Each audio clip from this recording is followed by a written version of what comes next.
I mean, just how bad can a set of tyres make a car? It can't be that bad.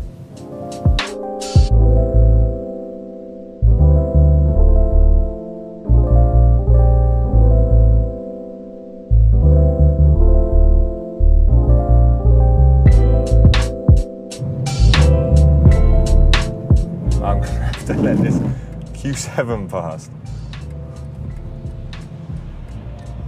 It's a diesel. It's not even a quick one.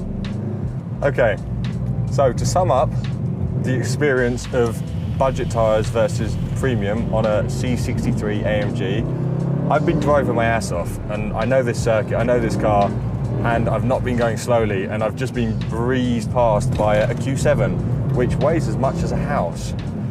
So while budget tyres certainly save you a lot of money, and while the balance in the wet isn't as dangerous as I was worried about, I thought it would be all oversteer and snap. You actually have to push quite hard to get oversteer.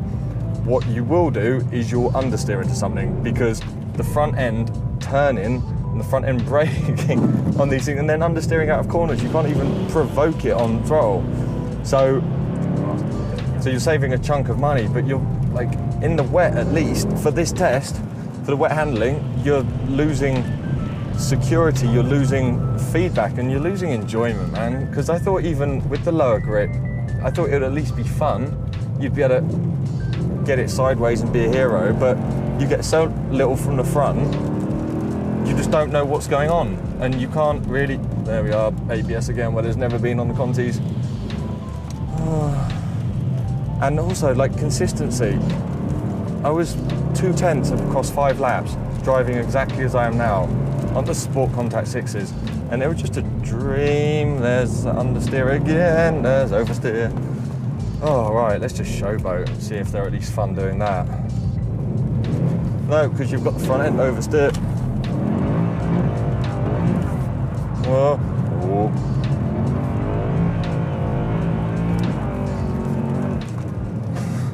It was a lot easier to drift on the Conti. You're stabbing the throttle, and the first thing you get, instead of the rear coming around, because the front's got no grip, you just get understeer. So then you have to stab on the throttle more, and then it goes really sideways really quickly, which is, it's just not the most efficient way to drift. So even if you're a drift master, in the, which I don't claim to be, come on. These are still harder than the premium tyres. They're still harder to drift, they're harder to drive neatly, they're harder to drive slowly, because you've got more steering lock and less steering feel. There's just no, there's no goodness. There's no way this tyre's better apart from price. And I would rather not crash my fancy C63 AMG. Although it's not my car, I still don't want to crash it. So, to summarise, if you are looking at enjoying your sports car in the wet, don't buy budgets, because they're not as fun. They're not as fast, they're not as consistent, you've got no idea what's going on, you don't get as much information from them, and unless you really, really like to be on the edge of questionable death the whole time, you yeah, point proof. I can't get the back end out because I've got no front end grip. Yeah, unless you want to be wondering whether you'll make it home from the shops when it rains, these are probably not the best tyres.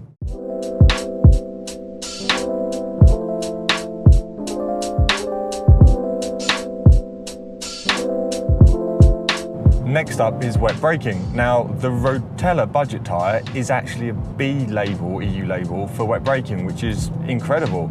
But the way they've achieved this is with a very soft compound. The B label is about 5% worse than the A label. So in theory, the two tyres are very closely matched in wet braking, but the difference is actually quite a bit of residual speed at point of accident. So we've set up my friend Foamy, and we are going to do a braking mock-up and see if our friend survives.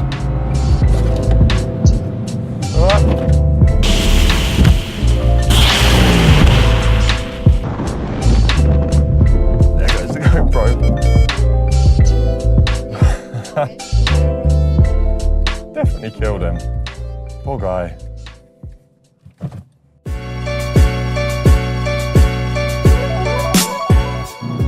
So, dry handling, the fast one. I've been lapping on the Sport Contact 6s, which have been doing about a 55.5 second lap. It's not strictly a lap, we're using a section of the lap that really loads the tyres up through this fast left and right section. So I was tipping in here on the Sport Contact 6s at about 175. This is about 165 and the rear is quite floaty.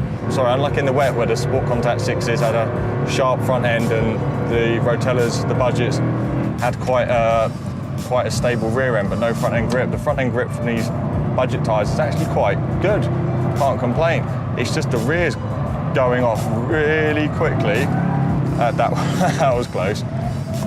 And it's not giving you as much information. So these are quite good. We're getting a bit of push understeer and we're definitely mid-apex slower than on the Sport Contact 6s. But the Rotellas, to be fair, in the dry, they're not that bad, but generally you find with, they're quite bad at braking. Generally you find the differences in the wet and the dry are much less slight.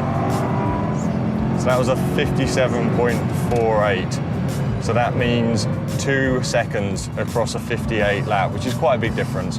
And I think the bigger difference, like in wet handling, doesn't come from the raw time. It comes from the controllability of the tyres, because you're losing a balance of a car that it needs to be balanced to drive safely on the road. And I'll be perfectly honest, these budget tyres potentially a little bit more fun in dry handling, just because the rear comes around a little bit more, but it's not as quick and it's not as safe for the road.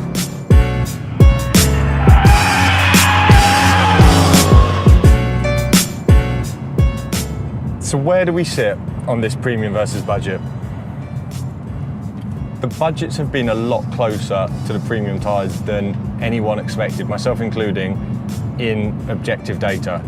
The 5% difference in wet and dry handling and wet and dry braking doesn't sound like a lot on paper, but as demonstrated with our poor foamy friend, it's actually quite a big gap. The bigger gap comes in the subjective differences of the tyres in the handling, where the budget tyre in the wet had a really, really awful front end. You just couldn't get it to brake, you couldn't get it to turn. It was just scrambling for grip everywhere. But with quite a strong rear end, the balance changed in the dry to a much stronger front end and a really loose rear end, which meant for some lovely drifty fun shots on track, but not so good on the road. The price difference is quite a lot. There's a £250 price difference between the Continental Sport Contact 6s and the budgets we've used for this Mercedes C63 AMG. Is the saving of £250 worth the sacrifice in subjective handling? I don't think it is. What you're losing by giving up subjective handling, or by giving up the premium tyre for the budget tyre, it's so much more than 5% wet braking, 5% dry braking. You're giving away car balance, you're giving away car control, you're giving away predictability, which, as much fun as the big slidey skids are on track in this right now, I don't want to be doing it on the road. I want to be having a car I trust, and I want to have a front end I know in the wet, if I turn in a bend, it will turn, and if I power out in the dry on a bend, it won't oversteer. Whereas the budget tyre gives you this really unpredictable, worrying nature that you can't quite rely on it to do what you expect it to do. So again, the subjective gap is probably like 50%, and I know the objective gap is only 5%, and the price difference is probably 40%, and these are a lot of percentages, but you have to appreciate, driving them back to back, there is a difference, and you can feel the quality of the Continentals through the steering, through the car control, through the car balance, how the tyre reacts, how the tyre loads up, how the tyre feels at the limit, how the tyre feels past the limit, how the tyre behaves when it's really hot, it just doesn't overheat, and it's a much better package overall. So for all the cost savings with the budget, and for as close as the budget is to the Continental's ultimate lap time and ultimate braking distances, that 5% translates into a much worse package overall to live with, because the balance just goes everywhere.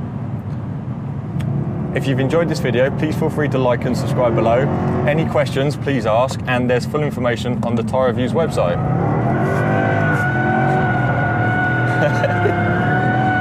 These Continentals are fantastic. Yes. Oh dear. That's how a tyre should behave.